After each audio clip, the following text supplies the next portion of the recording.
Welcome back everybody to Vlogmas Day 10. I'm Connor O'Reilly with Team Lone Star Disc and Team OTB Discs. And if you've already been with the program, you know that Day 10 is going to be the third of our big giveaways. So you're going to want to make sure to read the description to see how to enter that. And also, every even numbered day has been graciously awarded another giveaway by the people at Lone Star Disc. It's going to be for one of their 1-month subscription boxes of discs. So those details will also be below. Don't forget to enter that one as well, because you're not going to want to miss out on some of that Texas-made goodness. And today we find ourselves at Benbrook 2.0, another newly redesigned Mike Olse course here in Austin. Never got the chance to play the old Benbrook, but I really love this new layout. I think it's well suited for the FPO MA1 kind of level player, and even for a professional. It's a great training ground. A lot of tight lines, a lot of punishing roughs, so you got to throw them true and make some putts on these elevated baskets.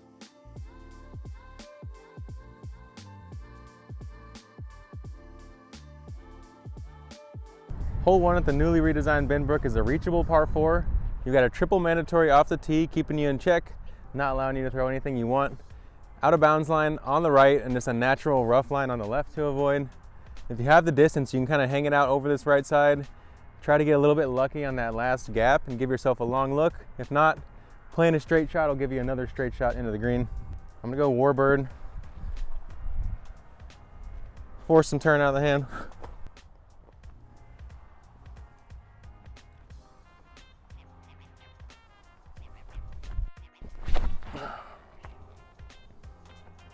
Oh, beefed out on me, but we'll take a short up shot. This looks like a Dillo dunker to me.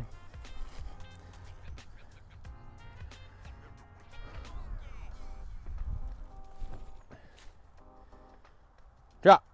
Got a little greedy, got to make a comebacker.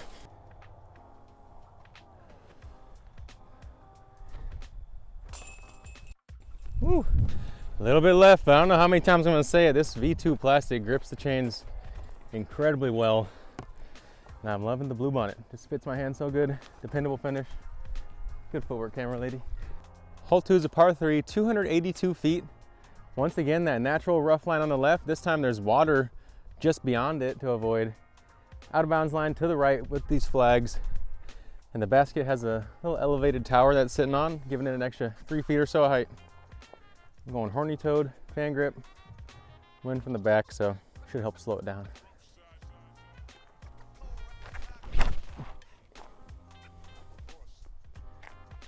Hard fade. Hung that so far wide, but pretty easy putt regardless. With that 20/20 hindsight, I'm thinking in the tailwind setup, I could have gone with that penny putter, knowing that it won't fade as hard, but I also could have just thrown a better angle and a better power level with that horny toad. Circle's edge putt on the elevated bucket.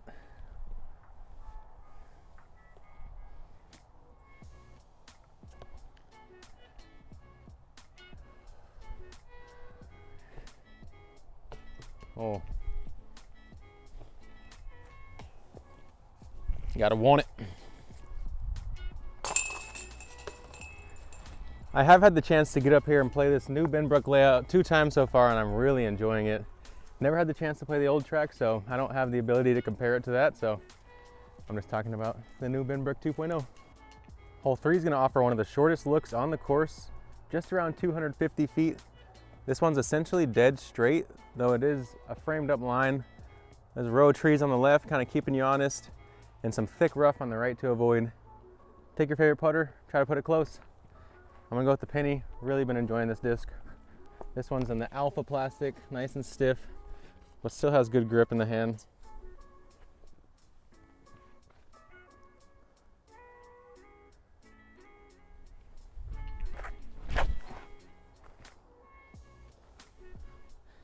No ace look, just take our simple birdie, slide it on up on the dry Texas ground. Easy as 1, 2 with the penny putter. 1 penny, 2 penny, 2 cents, birdie, you know the drill. Hole 4 is a par 4, mid 500s distance. It's one of my favorite holes on the course. There's some thick rough to the left, and there's also this property line on the right that you got to avoid. You kind of throw a placement shot. Second shot's going to be over a pond with a stream curling behind the basket as well, so really touchy approach. You got to do good work off the drive to make it a little bit easier so you can come in with a slower disc. I'm gonna go Texas Ranger here.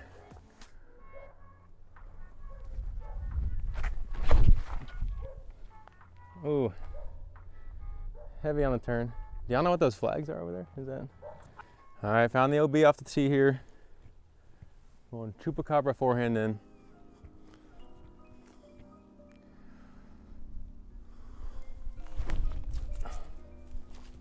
Get over right.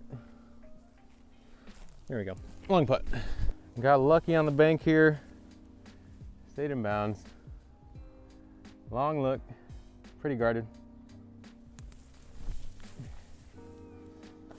Just take my medicine, move on. Hurts me. I love this hole, so gotta throw a better drive though.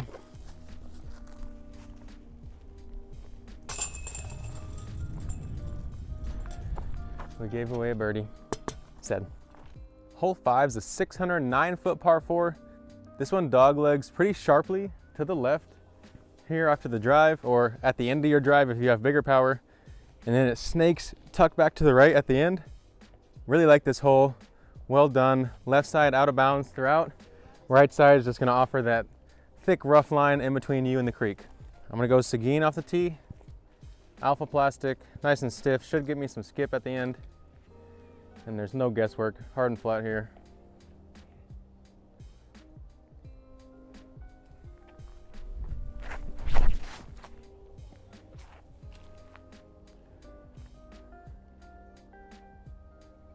Yeah, work towards that back line.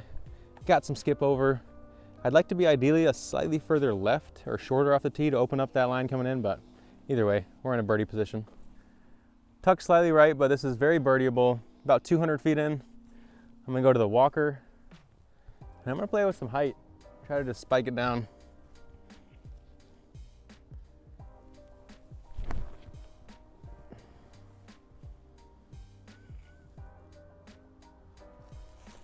Sounding like you hit the dirt.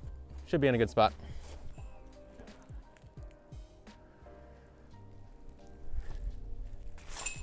Ooh, something about the beautiful backlighting of that green right there just inspired me to spin that thing in. Bounce back birdie. Hole 6 is a very specific par 3, about 250 feet. This one bends from the left to the right. There is kind of a straight, risky gap at it if you want to take that. But I think the height on this left side, being able to take a turnover backhand putter, watch out for the beagles. Go with my glow penny. Just trying to have it hold off to the right. I'm not going to try to put this one under the basket, but just give myself a right side putt. I think that's the best way to play this hole.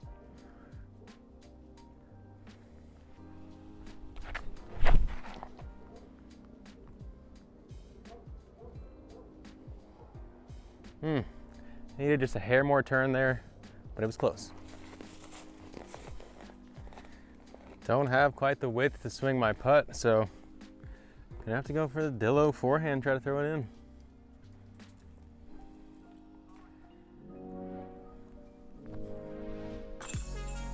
Let's go. You gotta learn how to putt forehand and backhand, kids. Might come in handy, or you could probably grab you a Dillo, because I mean, you can safely run the basket, still sit close, it holds the angle you release it on. Pretty sweet. Haven't done too many circle 2 forehand putts in my life, so that was for you guys. Hole 7 is a relatively wide open par 3 after you come through this initial gap. 313 feet out of bounds line on the right. It wraps around the back of the basket. There's also this walking path on the left that's pretty far out of the way that can come into play. You gotta tiptoe in your Jordans to grab your disc out of the basket, because this one's elevated. We're gonna take a breath, elevate our mind, and we're gonna give it a good old try with the Chupacabra.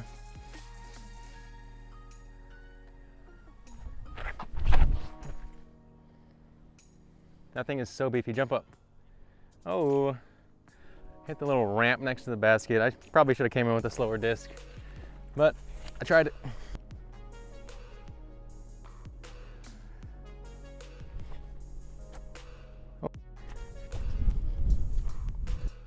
All right, wasn't able to connect on that C2 look here.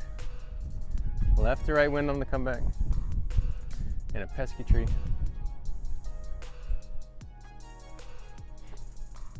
Oh no.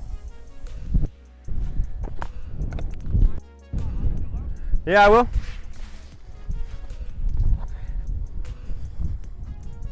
Well, it's been a feast and famish round. Time to get it going. Hole 8 is a 305-foot blind par 3. It jogs off to the right about midway down.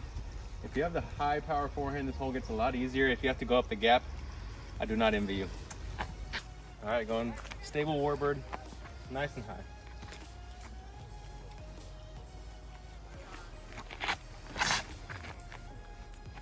Wow. Fade back. That out of putt, let's see.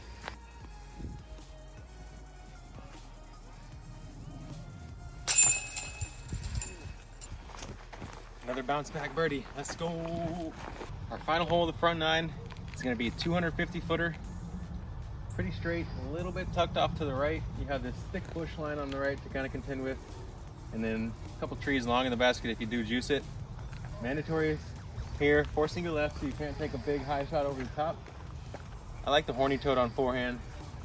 And at 250, I don't really need a run up. I think there's a nice firm standstill swing to get it done.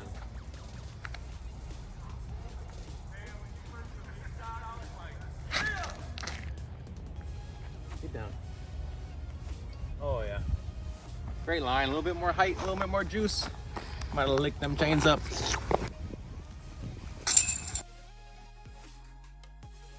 Horny toad got the job done. Now it's time to hit the races on the back 9 because we got to get to at least double digits under.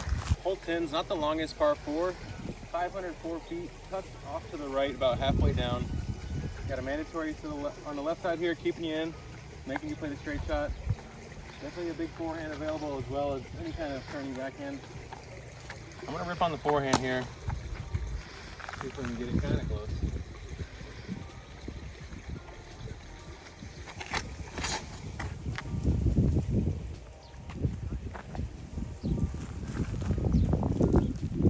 I have like a 100-footer, we'll see. All right, here's that short approach, right around 100 feet. There's water on the left to avoid.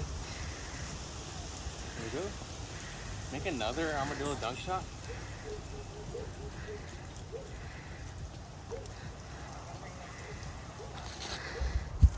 Drop, drop, drop. Oh, wow. Really fun to throw for your approaches. You can get aggressive, and then it just hits the brakes last second. First birdie of the back.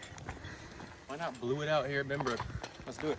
Hole 11 is a 225-foot par 3. You can see the line dead straight at it. They also kind of offer this right side if you want to really avoid the water and play the skip in. Well, it's a straight shot available. A penny putter in my hand. Y'all know what I'm doing. Straight at it. Low penny. We're doing some headwinds, so let's see how this thing handles it.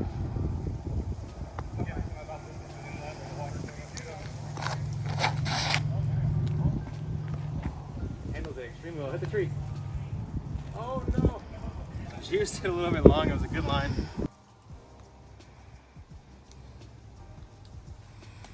I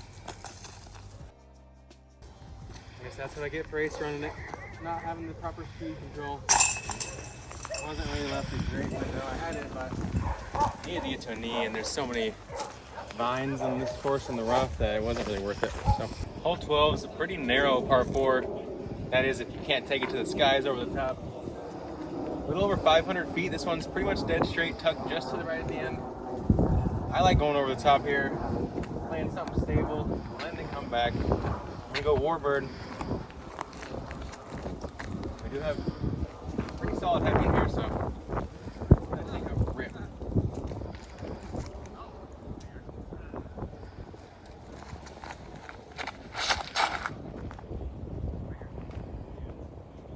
Stall fade back left. That wind's lifting it though.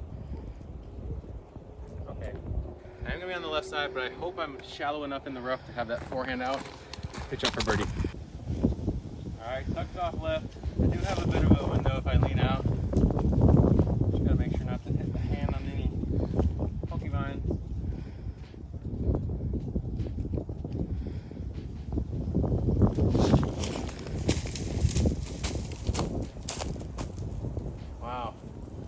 full commitment, laid the body on the line, got tripped up by this little mat.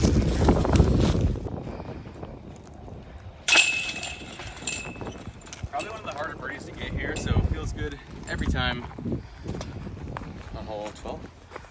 Hole 13 is a 281-foot par 3, tucked way off out to the left. This one really forces a massive skip and some kind of ground play to get it. I like the backhand hyzer shot with a lot of angle.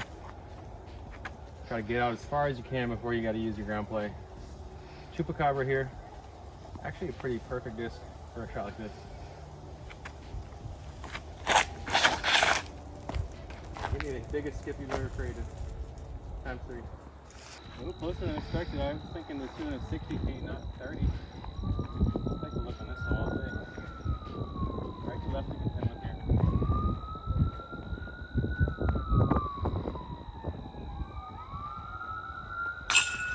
There it is. Played the rise. Made sure to give it the flat angle. With just a touch of that exposure on the wing where the wind's coming from to keep it up in the air. It's all a calculation. Disc golf is really just one big math equation. And we gotta get our body lined up to solve the equation. Hole 14 is 245 feet. There's a couple options. Restart. Hole 14 is 245 feet. There's a couple of options here. You can go straight at the basket with whatever your favorite straight putter or mid-range is, or there's like a spiking left-hand backhand or right-hand forehand hyzer line that I'm gonna end up taking with my Chupacabra.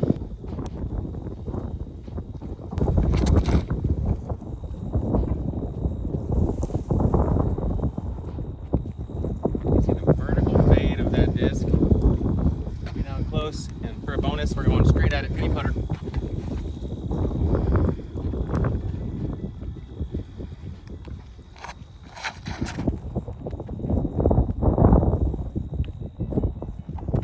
Good choice. Another elevated basket, giving this hole one more layer of challenge.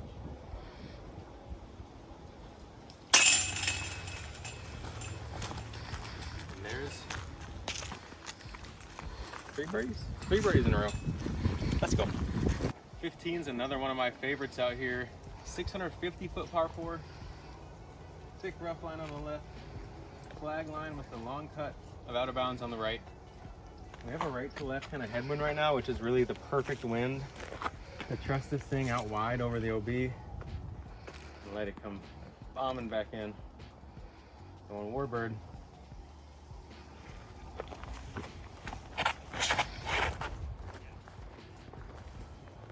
Stay up, buddy. Come on. Oh my God, it's the skippiest disc in the history of disc. That alpha plastic is so stiff. It somehow just crawled out of the long grass into the inbounds. I thought I was for sure out. You can't make that one up. I'm gonna go alpha horny toad on this one. 260 in. Nice and firm. Into the headwind.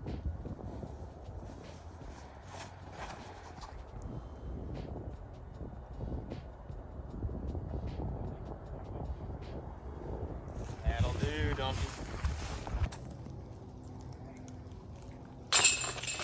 Another one of these tall baskets out of Benbrook. They really like elevating them.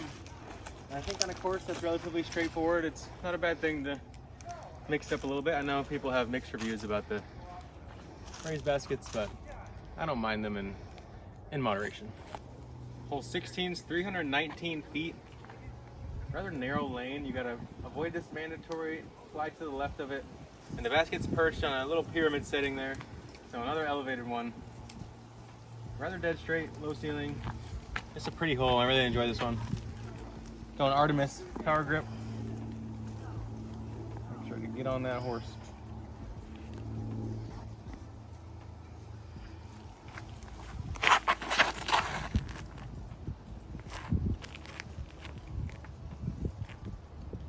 Oh, you hear that noise? Birdies are knocking. Good, but not too good here because you could slip down and get lost in the abyss. But you won't if you throw the Artemis. We've got 2 more chances at birdie, and hole 17 is gonna be one of my favorite shapes on the course. 360 feet, this one's essentially dead straight, but if you can get it to drift ever so slightly from left to right at the end, you can maybe give yourself that park job. I'm loving the hyzer flip to slight turn with a mid-range here. Could be a great shot to showcase the Texas Ranger. Some headwind.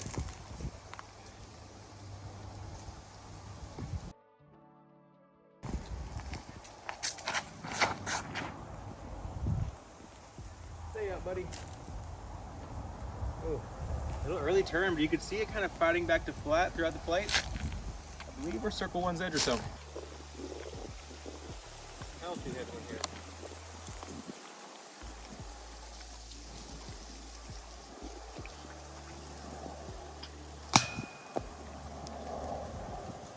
Painfully short.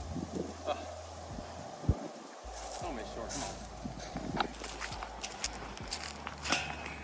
I was starting to think that I had this hole's number, but it reminded me. Never count it till it's in. I have so much power that I just push these trees apart. Hole 18 is going to be a 2-shot par 4. In the middle, there's a creek running that is really going to be that key point to decide how far towards that creek do I want to push off the tee. Couple options here. Everything's going to have a low ceiling though, so you got to keep it low. Try to put it in the place here, give yourself a window to the basket. I've tried some crazy over the top stuff a couple times here, but not worth it. Plus, we got limited daylight and we got filming to do. So, Artemis, fan grip at that tree on the right, stay in front.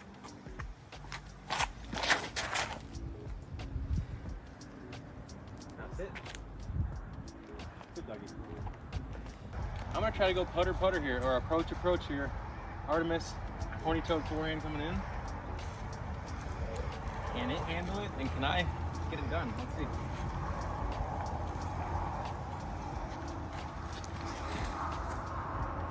Wow, I have not had a disc that I can do that with ever. You guys, I can throw a full shot flat into a headwind with my approach putter. Go get a horny toad. You will not be disappointed.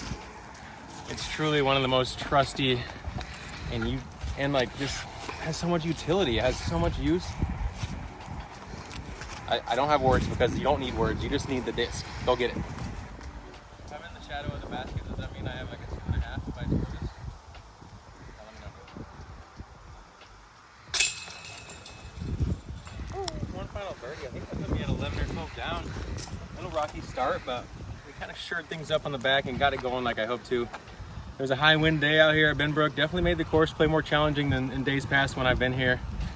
And I highly recommend this course to anyone in the North Austin area or surrounding. I think it's one of the better put together tracks that we have up here now. And if it was down south, I would for sure play it quite a bit more. Today was day 10 at Benbrook. Don't forget, day 10 is giveaway day. We got 2 giveaways going. So go enter both of them. And make sure to like and subscribe if you've been watching these videos and enjoying them, or comment below a disc you'd like seeing me throw, or maybe something you're thinking about trying in that Lone Star lineup. We all like our homemade products, our US, Texas made products, so go support local and keep on throwing.